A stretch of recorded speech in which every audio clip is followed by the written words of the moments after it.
Welcome to Barry Interesting. I'm your host, Barry Aycock, and I'm bringing current topics and issues into your living room. Today's guest is Tim McCoy. He's a candidate for Sheriff of Stoddard County, and I'm going to be asking Tim the tough questions today. Tim, welcome. Thanks, Barry. I appreciate it. Thanks for coming. Thank you. It's an exciting race we got on our hands It here is. in Stoddard County. So tell us a little bit about yourself, your family, and where do you live? I live in Dexter with my wife, Ginger. We have two kids, Easton, Brooklyn. Easton's 7, Brooklyn's 11. They both attend Dexter Public School, and we attend the First United Methodist Church in Dexter. Well, I just met your daughter. She's been beating people up. She's in a cast here today. She had a bike wreck just a little bit ago, and she just got the hard cast off. I thought the campaign might be getting a little bit tough, and she's having to beat a few boys up, so I just wanted to make sure. Yeah, thankfully that's not the case. So how long have you been in law enforcement? I've been in law enforcement over 16 years. I began my career as a corrections officer with the Stoddard County Sheriff's Office. I graduated the Southeast Missouri State University Law Enforcement Academy in 2005. After that, I came back to the Sheriff's Department. I worked in the jail a little bit longer. Then about October of 2005, I went full-time on the road as a road deputy. I served as a field training officer, where you train all the new deputies that are getting hired, and I served as a sergeant. I was an active shooter instructor, response instructor, where I taught all the school faculty members in the area schools on what to do if a active shooter or intruder ever came into the school. And 2009, I was assigned to the Stoddard County Major Case Squad. I'm still a member of that.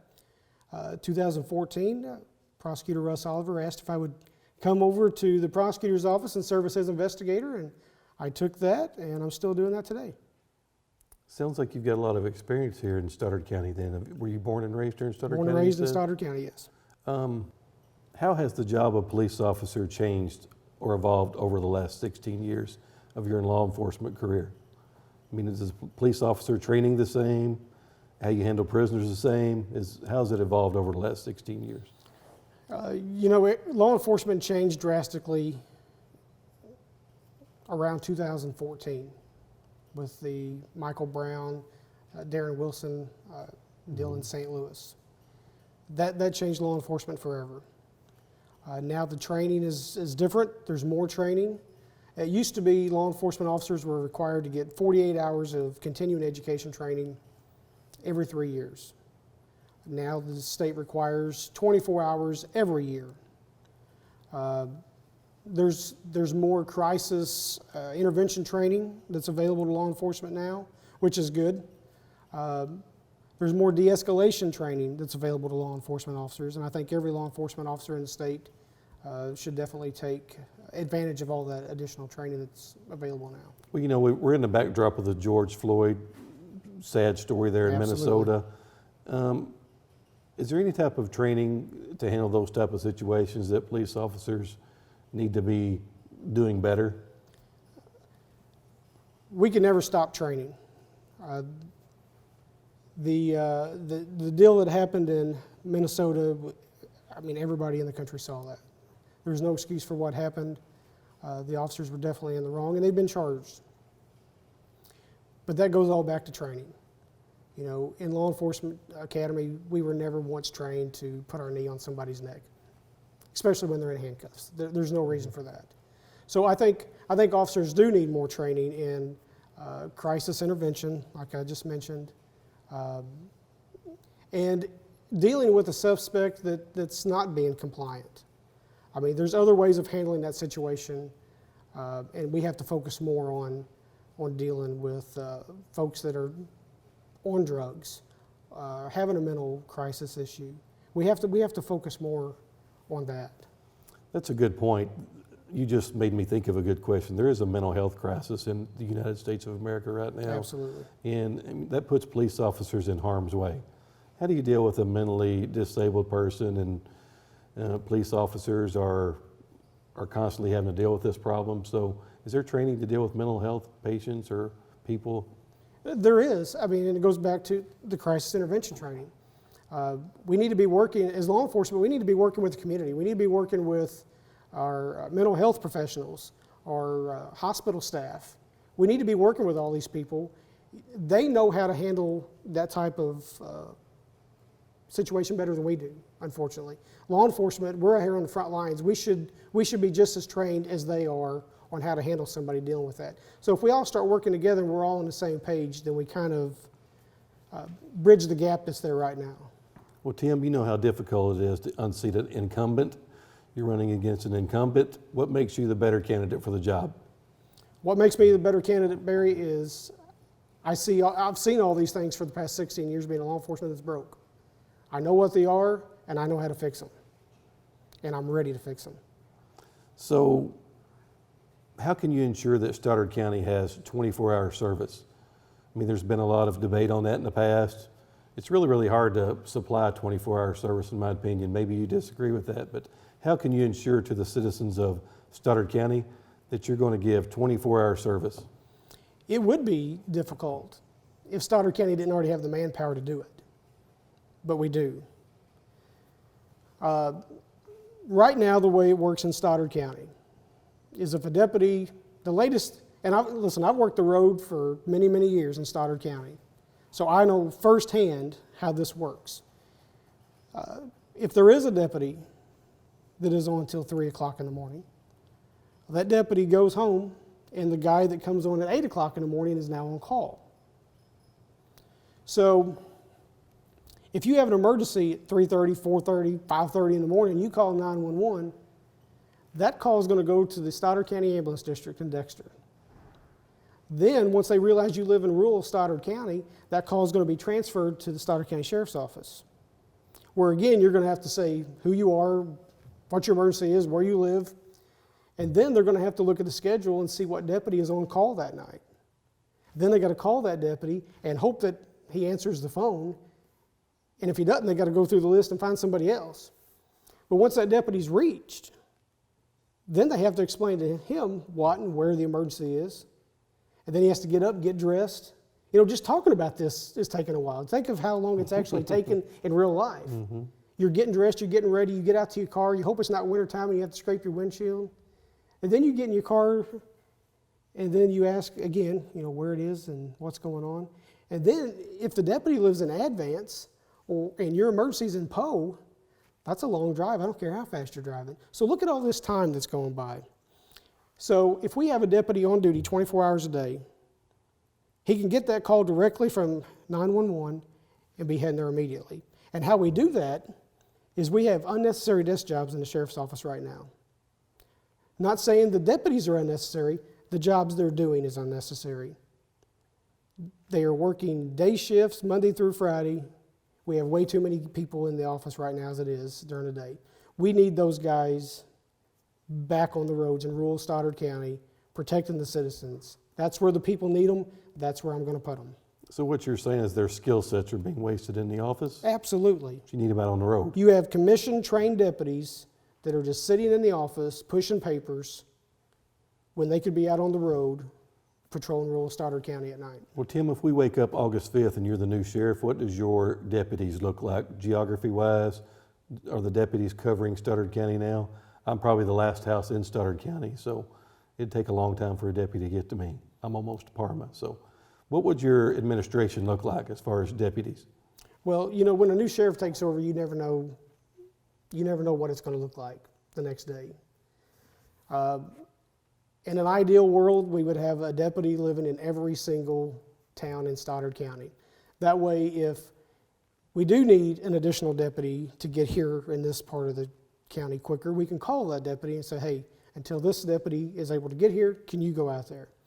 But realistically, you know, we're never going to have a deputy in, you know, Acorn Ridge, Poe, Ardeola. Mm-hmm. We're not going to be able to space them out. So we're just going to have to work with that the best we can on August 5th. Let's move on. What is your plan to make Stoddard County 100% compliant with the sex offender registry? Are you familiar with that? I am familiar with it.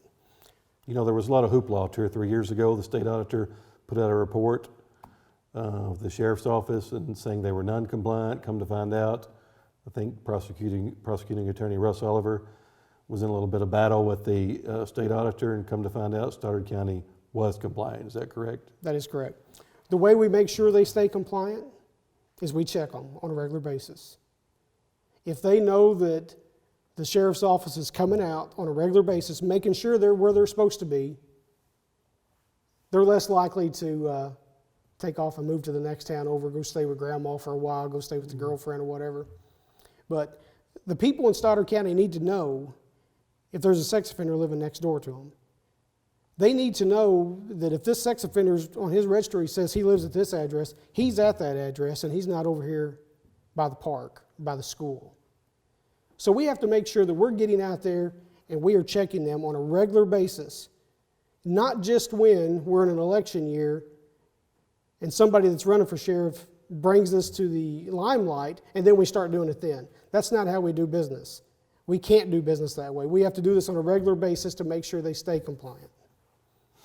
What's your plan for DWI enforcement in Stoddard County? You know, it's always kind of a big debate. It takes a lot of manpower to deal with DWIs, but what's your plan to keep DWIs low?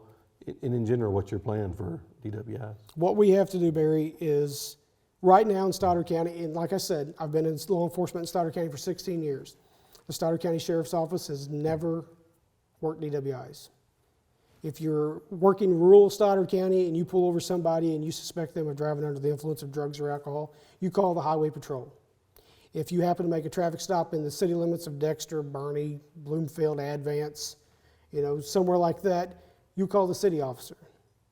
We can't expect other officers to do our job. We are being paid by the citizens of Stoddard County to do a job, and we have to do that job. We can't depend on other people to do it for us. You clean what you catch. So we have to get the deputies trained on field sobriety.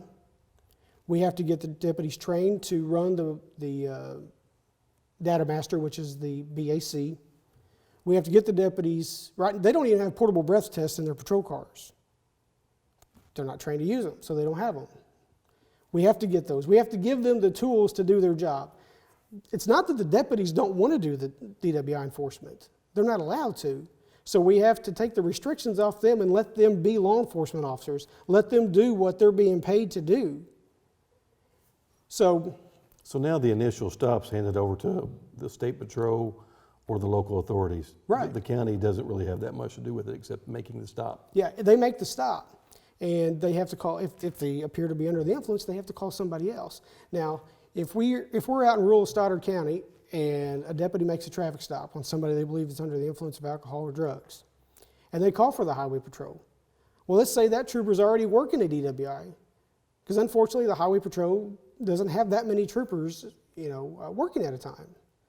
So if that one or two troopers that's on duty, if they're dealing with an accident, they're dealing with another DWI, they may not be able to come over here. So what do? Do we keep this person on the side of the road for an hour, 2 hours? There's no deputy that's going to be tied up for 2 hours waiting for a trooper to come. Yeah, there's another crime happening somewhere, right? Yeah, there's other crimes happening. So their only option is to have somebody come and pick them up, them take them home, leave the car there, or let them drive off. None of those options are good, because if you get to go home after being stopped by the police for drinking and driving, and you're not held accountable for your actions, what's keeping you from coming out and doing it the next night? Yes, I don't think that's what the citizens will be voting on. They want all the DWI drivers in prison or jail. Yes, they want them off the road. They want them off the road. How would you deal with budget issues, managing a budget in your office? I know Sheriff Stevens occasionally got into it with his county commission in New Madrid County, and it's going to be a big deal because we have falling revenues almost in every county right now. So Right. How would you deal with budget issues on trying to fund all these great ideas you have? Well, fortunately with the 24-hour patrol, with the DWI enforcement, that's not going to cost the taxpayers of Stoddard County anything additional. They're already paying for it. They're just going to get it. But we have to be more sensible with our money in the county. The Sheriff's Department spends way too much money on too many unnecessary things. Some of those examples are a $10,000 drone. We didn't need a $10,000 drone. There's a lot cheaper ones. Deputies getting to drive their county-owned vehicles to their house in other counties. deputies getting to drive these vehicles to Walmart, to the grocery store with their families. That's not only a money issue where we're paying the extra gas for them to use these county vehicles as their personal cars, but if you're broke down on the side of the road and you see a Stoddard County deputy drive by you, and he's not going to stop because he's got his wife and kids in the car. They may be on their way to church or on their way to school or wherever. They're not going to stop and help because he's got his kids in the car. So now we have the public saying, well, that deputy didn't stop and help me. Or if that deputy does stop and help and it's an ambush and he starts shooting into the car, now you've got your family with you. Or if you're in your car with your family and you hear a call come out, domestic in progress, burglary, robbery, and you're right there, well, you're not going to take your family to that. So it's a safety issue and it's a money issue. What do you mean other counties, though? I picked up on something you just said. What do you mean the police cars are in We the have county? deputies in Stoddard County that live in other counties, and they are allowed to take those take-home vehicles to other counties. And there's a lot of counties, like Cape County, I believe, their deputies don't even have take-home cars. They come to the office and they pick up their cars. Now, I'm not proposing that per se, but we can't use these county vehicles as personal vehicles. We can't do it because we're spending way too much money on maintenance and fuel.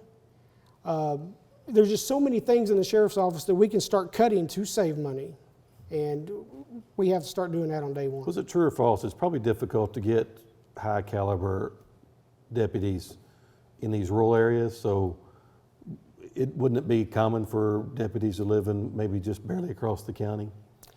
To be fair, true or false, I don't know. Well, there are a lot of good deputies in the area. And yes, there is some deputies that, like Butler County, they had deputies that lived in Stoddard County that commuted to Butler County. And sometimes it is hard to find good people. If you're short a few guys and there's nobody applying, you have to do what you have to do. But even if we have a deputy that lives just across the line, a mile or two, and we let him take his car home, when he's off, that car needs to stay there. It doesn't need to come back to Dexter or Poplar Bluff to Walmart. It needs to stay there. Well, let's move on to our next topic. Overcrowding in jail. It seems like that Stoddard County Jail, in New Medford County, we don't have a jail anymore, so Right. You are fortunate y'all still have one. But it's way overcrowded. I think the capacity, the sheriff told me, was 29 maybe when it first was built. And there's way over that limit. I think the state's been letting the county get by with it because there's no other option, right? Right. So how do you deal with overcrowding in jail? Well, one of the biggest things that we see in county jails, not just Stoddard County, but every county, is people in jail for drugs. The old way of fighting drugs obviously isn't working. I mean, you can look around, it's not working. So we've got to try a different approach. So the one thing that we need to start doing is on these low-level drug offenders, we need to start working with faith-based ministries, rehabilitation centers, even job employment centers. We take these people from the jail, we put them in an inpatient facility where they're being counseled with trained counselors, faith-based individuals, ministers, and they're meeting with employment specialists. That way we help them kick the habit, we help them find a skill, and we help them get a job. That way when they've completed this drug program, they're not going back to the drug house, they're going to work.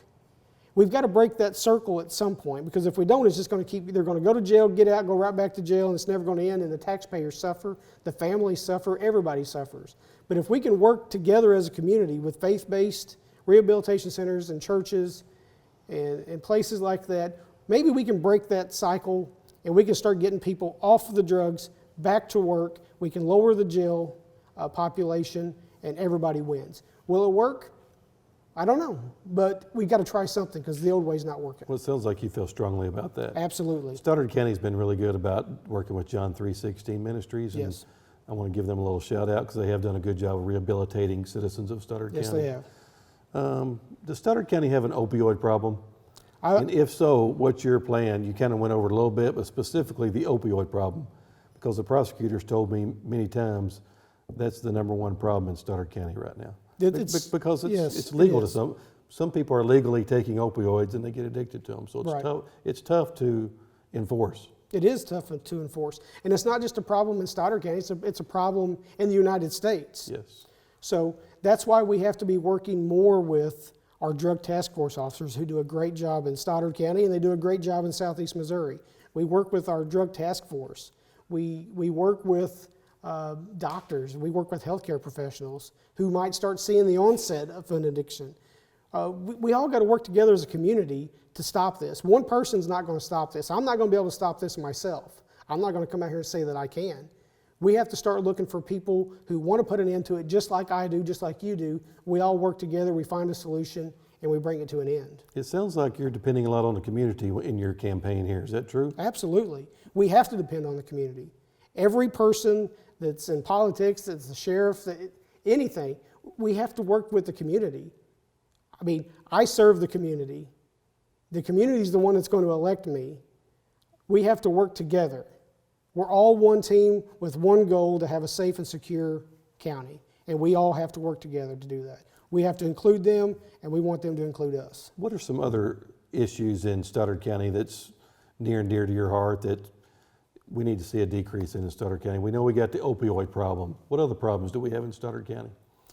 Well, it's not become a problem yet, but I want to work to put a school resource officer in every school. Because when we watch the news, we see violence everywhere. And everybody says, well, you know, it's not going to happen here. Well, you know, they said that in Columbine too. They said that everywhere else. It's not going to happen here. But it did. So we have to start preparing now. We need to be proactive and not reactive.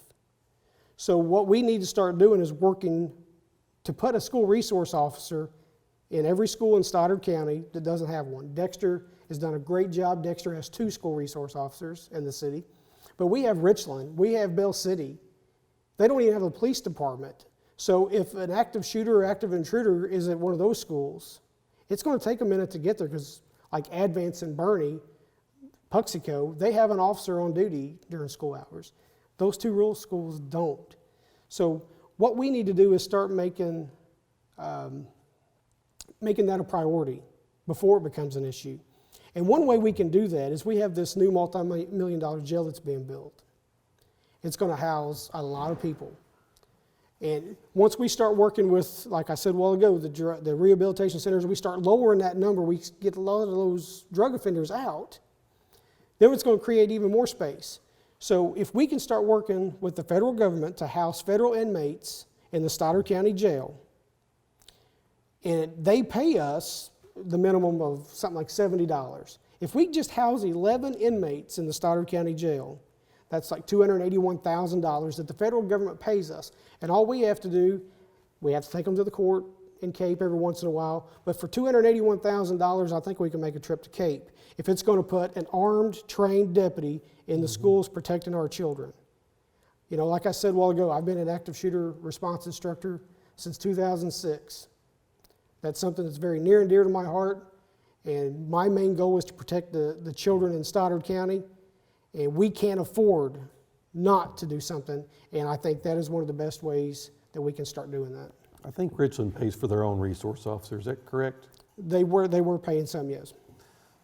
You stole my thunder on my last question about school resource officers, so I'm not going to ask you that, but I'm going to ask you a follow-up question. School resource officer in the era of COVID, it's going to make it a little more difficult for school resource officers to function. Right. It's going to make it harder for police departments to function. I was up at the courthouse for a court case a few weeks ago, and everybody's got to have their temperature taken. Everybody's got to wear a mask. So how's that hindered law enforcement, just the whole coronavirus pandemic? Well, it's the same all over the United States as it is here in Stoddard County. You know, we have to be safe, not scared. In law enforcement, you have to continue to do business. You know, the criminals don't care about corona. So they're going to continue to come out and steal from our farmers. They're going to continue to commit their crimes. So we're going to have to take every safety precaution we can, but we still have to carry on and do our job. Well, let's just leave it at that. That's a wrap. Thank you for being here today. Thank you, Barry. I appreciate it. You've been listening to Tim McCoy. He's a candidate for Stoddard County Sheriff, August 4th primary, Republican primary. And Tim, I'm going to give you the last word. Thank you, Barry. My name is Tim McCoy. I've been in law enforcement for 16 years in Stoddard County. I've served my entire law enforcement career here, and I would be honored to be your next sheriff of Stoddard County on August 4th, 2020.